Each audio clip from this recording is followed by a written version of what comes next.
रायगढ़ के राजा धीरज के अनेक शत्रु हो गए। एक रात शत्रुओं ने पहरेदारों को मिला लिया और महल में जाकर राजा को दवा सुंघाकर बेहोश कर दिया। उसके बाद उन्होंने राजा के हाथ पांव बांधकर एक पहाड़ की गुफा में ले जाकर बंद कर दिया। राजा को जब होश आया तो अपनी दशा देखकर घबरा उठा। उस अंधेरी गुफा में उसे कुछ करते धरते ना बना। तभी उसे अपनी माता का बताया हुआ मंत्र याद आ गया, कुछ कर कुछ कर कुछ कर। राजा की निराशा दूर हो गई और उसने पूरी शक्ति लगाकर हाथ पैरों की डोरी तोड़ डाली। तभी अंधेरे में उसका पैर सांप पर पड़ गया, जिसने उसे काट लिया। राजा फिर घबराया, किंतु फिर तत्काल ही उसे वही मंत्र कुछ कर कुछ कर कुछ कर याद आ गया।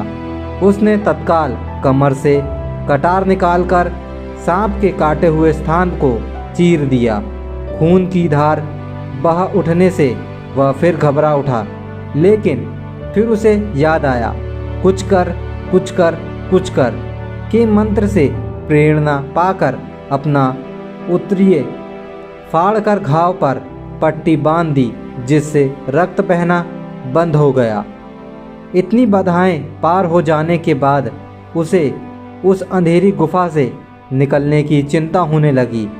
साथ ही भूख प्यास भी व्याकुल कर रही थी।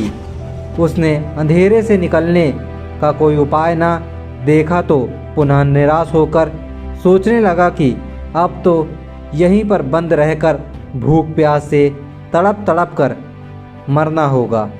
वह उदास होकर बैठा ही था कि पुनः उसे माँ का बताया हुआ मंत्र कुछ कर कुछ कर कुछ कर याद आ गया और द्वार के पास आकर गुफा के मुख पर लगे पत्थर को धक्का देने लगा। बहुत बार प्रयास से करने के बाद भी और जोर लगाने पर अत्यंत पत्थर लुढ़क गया और राजा गुफा से निकलकर अपने महल में वापस आ गया।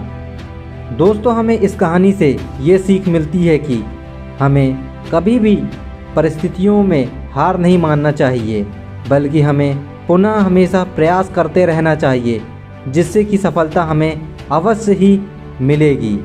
धन्यवाद।